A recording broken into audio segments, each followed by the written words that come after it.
Good evening, everybody. Welcome to Benchwarmers and the IMECSports.com football show. I'm here with my good buddy Harry Nostrand as we're going to look at last week's playoff games here from the IMECK and then set up this week's matchups. Harry, last week, pretty good. IMECK went 3-5 overall in the playoffs. Yeah, it was good actually. Some teams did really well, some teams struggled, and some teams put on a good show. They come out there and compete. That's all you can ask for, really. And it was a good week. Yeah, it really did. We started off, we look at, the number 2 seed overall, number 1 out of the IMECK, and number 1 in the pod, Mallard Creek, 10-0 coming in. We've talked about it. It's going to be a few weeks before they have a challenge. Had a challenge in the playoffs. Had South Mecklenburg last week, came in 4-6. Final score of that ball game, 52-7. Yeah, it was, rough game for South Meck, unfortunately, but, a lot of people go into the games in Malik Creek thinking it's going to be a rough night. South Meck managed to actually kind of control the game there for a little bit at the very beginning. Went up 7-0 on the Creek, and I'm not sure how long it's been since they've been down. These Mallard Creek just came out on fire after that and didn't let up till it was over. Yeah, it really did. They, good ball game. Mallard Creek came out, played hard, played through the third quarter pretty hard, and then started subbing midway through the third quarter. It's the playoffs. Really, you gotta let Mallard Creek have a little bit of time to get their starting rotation into a little bit better mental shape for the playoffs. Because really this week they're going to face their toughest competitor in the pod, and we'll talk about that as we kind of set up this week's matchups. But really, this is going to be the first time I feel like they're going to be tested since like week 1 or 2 when they played Butler. So, yeah, you gotta let the kids feel like what get the feeling to know what it like to play for 3 or 4 quarters. If it comes down to it and the kids are used to playing 2 or 3 quarters, and you're in a tight ball game in the playoffs, that's going to hurt you. You got to give the kids their time to play. And I know a lot of people get defensive about Mallard Creek keeping their starters in late, but like I said, you got to let them have their dues. If they're going to be out there prepared to do battle, they got to know what it feels like to go 4 quarters. They really do, and they have not went 4 quarters since week 1. So, second game was in the 4AA West. Vance took on Ardrey. Hey, Vance actually put on a pretty good show against this team. Ardrey is a very good team, obviously. Beat Independence. Had a very close loss to Butler. I think it was 43-40. Had Butler down, So Ardrey is a good team. They left you with a couple head scratchers there, but I think overall very solid team. But Vance did well at the beginning, held them down. And then, as we've talked about, Vance's depth has been what's hurting them. And I think Ardrey just pulled away late. Just wore them out late in the game. Really, Vance, great season, great turnaround after the way they started. All the distractions at the beginning, it's well documented. We talked about it. Ardrey, like you said, the only question mark a lot of people had was the 7-0 game to Providence. And, we've talked about it a few times off air.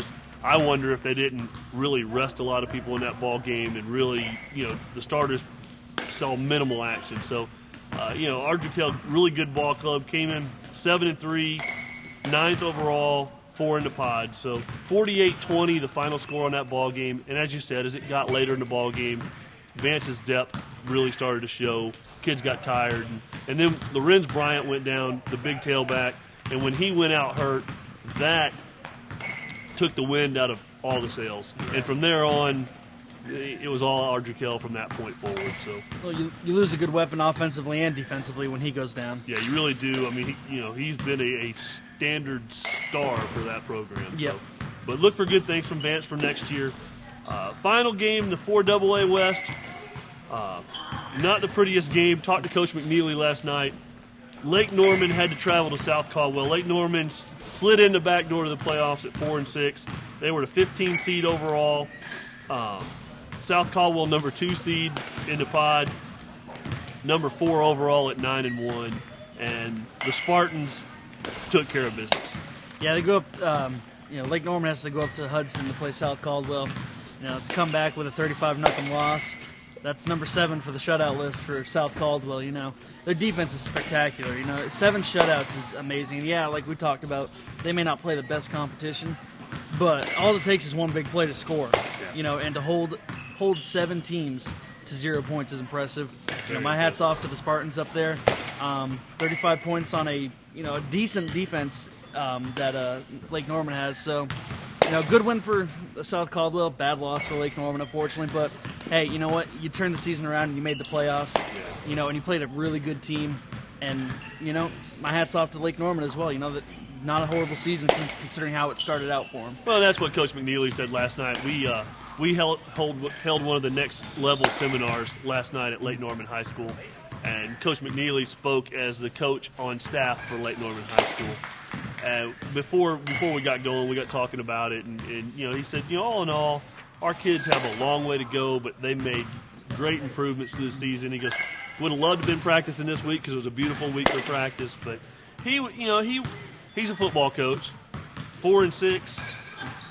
There's not a coach in the world going to be happy with that number, but all in all, the improvement he saw in his ball club and what he sees coming back for next year, he's pretty excited about where the Wildcat program is going. So look for good things there. South Caldwell this week will host Myers Park. A little bit different story. I think we'll find out what kind of defense South Caldwell really has this week in the playoffs. Yeah, they're going to be faced with a totally different animal in Myers Park. Myers Park coming off the big 28-6 victory over Olympic.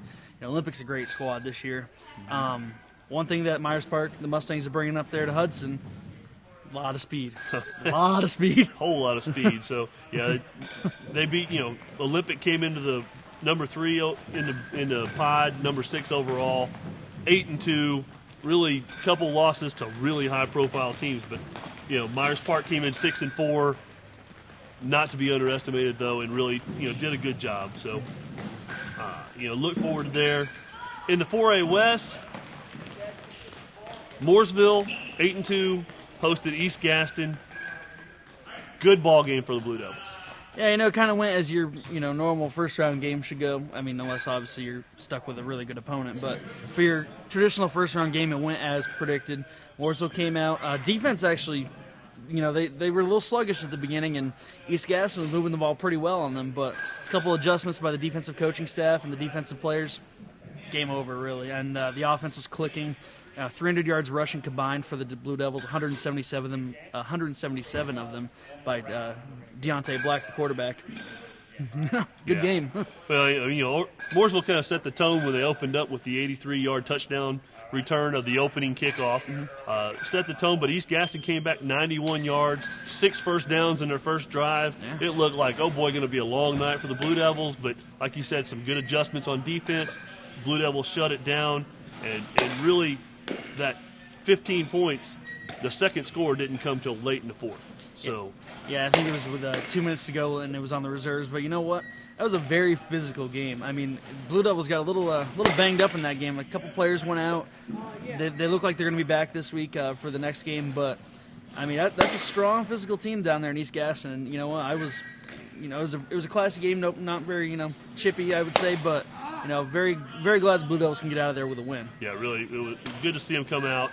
So they did really well. And then the game that we called right here on IMECK Sports last week, Hopewell traveled up to number 4 overall and number 1 in the pod, TC Roberson. Go Titans. You guys are awesome. Way to go up there and prove yourselves. You know what? I'm impressed with these guys. They've turned their season around, and Coach Johnson down there has got a good thing going. I'm pretty sure nobody would have predicted they're going to go up there. Outside of people that know IMECK, would go up there and say, all right, the record they have, who they played, who they've lost to, they're not going to go up there and beat up on a mountain team. And that's exactly what they did. Yeah, the number 16 seed Hopewell. I said it last week. I said they're going to be the number 16 that comes into the bracket and goes, "Hello, we're here." Honestly, I'm picking Hopewell in this ball game. And that's not being IMECK biased. That's looking at it from a standpoint that I really think Hopewell can get the job done. And sure enough, they went up, played a good game, had to come back, win the ball game right in the last 45 seconds.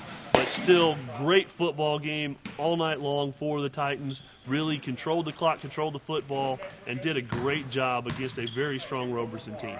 Well, they're familiar with come from behind wins. Tough. So they know what it takes to come up there and win. And you know what? I'm impressed with what they did up there. Robertson's not exactly a slouch, So to go up there, long drive, chilly air, there's a lot of elements going against you, I think, when you have to go up there to play a team. But like I said last week, speed kills. Really does, and the big thing for the 4A bracket is that changes the home field advantage a little bit, which I know you're excited about, being the guy that covers Mooresville at Carolina Varsity. Mooresville now has a home game again this week, and should they take care of business, will host the winner of the Sun Valley Hopewell game, in 2 weeks. So really a good turnaround for them.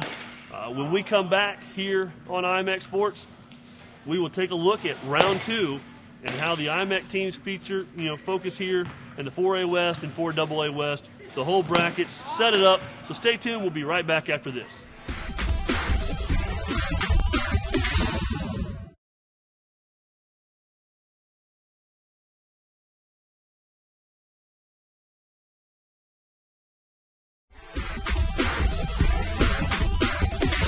All right, welcome back. We're at Benchwarmers for IMECSports.com's football preview show.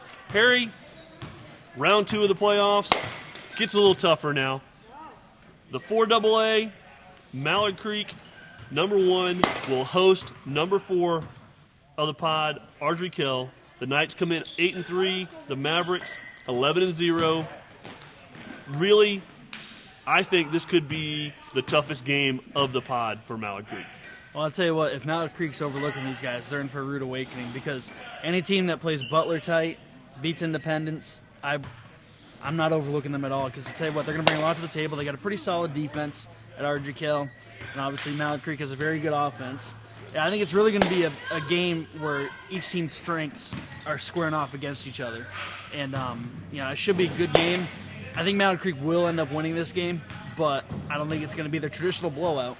Yeah, I really don't either. I think the Mavericks do have the edge if you break it down on paper, but it's not a huge, overwhelming edge like it has been from the last 10 weeks. Yeah. I think offensively, Mallard Creek, if you put the two offenses together, a little more powerful on offense. Defensively, I think it's very balanced. Mm-hmm. And when you look at Mallard Creek's use of the run game, we're going to get to see how well Andrew Goodman plays this week, because the linebacking core and front four for Myers Park are very tough, very physical, very big kids. They're going to play tough run defense. So we're going to see if Andrew Goodman's the real deal or if he crumbles under pressure, because he's going to have to throw the football to that all-star class of wide receivers he has. People don't realize all 4 of their wide receivers, they're number 4 guys, even a D1 prospect, and got offers on the table. Mm-hmm. So there's a lot that we're going to see this week out of Mallard Creek to see if they are truly the anointed ones, or is there some suspect to their game. Well, this will be the week you can tell, like you said, if there is somebody that's going to be up there to challenge them for the 4AA crown. But you hit the nail on the head. Andrew Goodman's play and Jalea Duncan's play is going to be key in this game. I don't expect Jalea Duncan to have a slow game. I don't know if he's ever had a slow game this year. I don't think he'll have a slow game, but it's very possible that it could not be one of those 200-yard performances like we're typically used to seeing him play. It could be a very tough night for him running the football. So be interesting to see how the Mustangs kind of scheme this one and play it to slow him down. Well, yeah, you're right. And it's 2 well-rounded teams going at it. It should be a very good game to watch. Really should. The other game in the 4AA West, Myers Park at South Caldwell, as we mentioned, as we were kind of setting up last week's, South Caldwell is going to see a test this week in Myers Park. And I think I said the Mustangs going to the Mavericks just a second ago, but Ardrey Kell's the Knights, so don't write in and tell me that, what are you doing? So make sure I caught that. But, Myers Park, like we said, fast, physical, speed team. South Caldwell, defensive team, doesn't necessarily put up a ton of points, doesn't play the high explosive offense, but they're kind of like the Blue Devils. Mm-hmm. They don't have to put up a ton of points. They play defense and score enough to win. So, yeah, and you know what? I mean, we're going to find out how really good the South Caldwell team is, too, because their only loss this year was to a very good Freedom team, and that was a close game. they haven't really been tested since then. So it'll be interesting to see what happens. It really will. In the 4A West, round 2, the first game, we talked about it, Hopewell traveling to Sun Valley. You've got number 8, the 5 and 6 Titans, traveling to number 5, the 6 and 5 Spartans. So, just reverse records. Mooresville familiar with Sun Valley. 2 out of the last 3 years, it's been the matchup that's sent either one of those two teams home. So, hey, both those teams went up to the mountains, took care of business. Sun Valley crushed AC Reynolds. I mean, 53-26, something along those lines. 52-23. Yeah, I knew something like that. So both these teams obviously coming off big wins. I think if you look at this game, on paper, Sun Valley's got the weapons that will give any defensive coordinator nightmares. I mean, Jody Fuller, they got a great quarterback in Smith there. I think this game, sorry, Hopewell, I think this game is leaning towards Sun Valley, get the home field advantage going. But I wouldn't count out Hopewell. They're not going all the way to Monroe to lose. So no, they're really not. And I've heard a lot of people this week as we've been talking. I've been talking to people and telling them that I picked Hopewell to go up, take care of business, and they go, yeah, we saw that. I wouldn't have ever given them a chance. What do you give them this week? I'm like, well, this week's a different animal. Sun Valley, really tough football team, multiple weapons. Hopewell has a good shot to stay in the ball game, and you got to play them. So anything can happen if they stay in the ball game and stay close. Yeah. But really, like you said, on paper, the edge probably goes to Sun Valley in this one. But as the fact that we're IMECSports.com and the IMECK Sports Network, we'll be pulling for the Titans and cheering them on because it'd be fun to if Mooresville can take care of business in their game this week, to host the Titans in the third round. That'd be a lot of fun. That would be fun. And I'll tell you what, either way it's coming, whoever wins that game, there's a rematch with some sort of importance coming. Obviously Sun Valley beat Mooresville in the first round of the playoffs in a close game last year. But just that Sun Valley team, I mean, they've really turned it around down there. Starting out 0-2, they lost to two of the best teams in the state, really. But, they've really started to figure out their flow. Hopewell's kind of done the same thing. They're really starting to get on the flow. It could be a good game, but I'll tell you what, the speed of Sun Valley kind of scares me. It really does, and, we'll talk about that more. But Mooresville first. I mean, we're talking about round 3 matchup potential between them two teams with Mooresville, but, the Pioneers might have a little something to say about that as they come to Mooresville this week.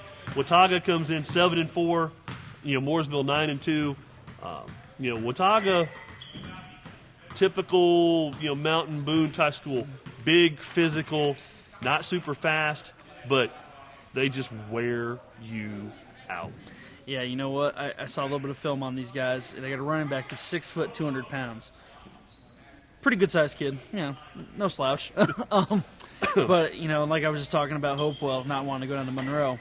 These guys are going to come all the way down from Boone. Just say, here you go, Mooresville. Here's the win. Yeah. They're going to give them a fight. I think the biggest thing, like I was talking about, in the recap, speed hurts the mountain teams, and Mooresville's got a lot of speed. Watauga doesn't necessarily have that, but like you're talking about, the size and physicality of these guys can wear any team down.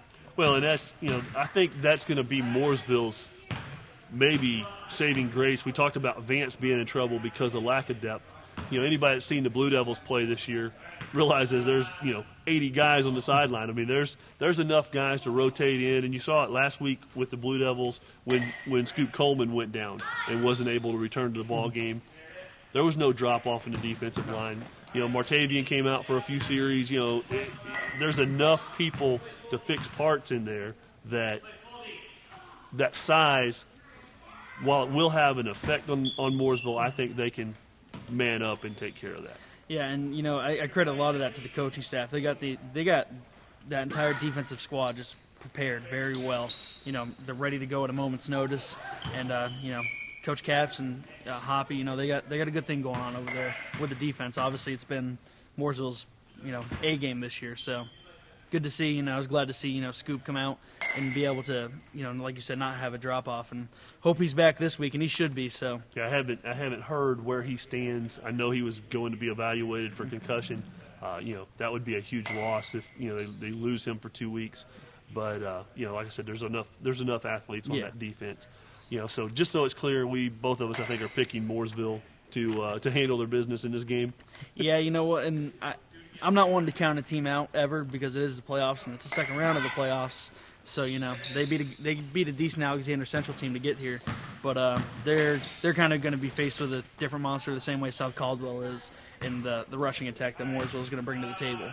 So and that rushing attack has been very strong all season, and in the last 5 games, we've only put the running backs and quarterback haven't put the ball on the ground. The only fumble we've lost is at the wide receiver position for Mooresville.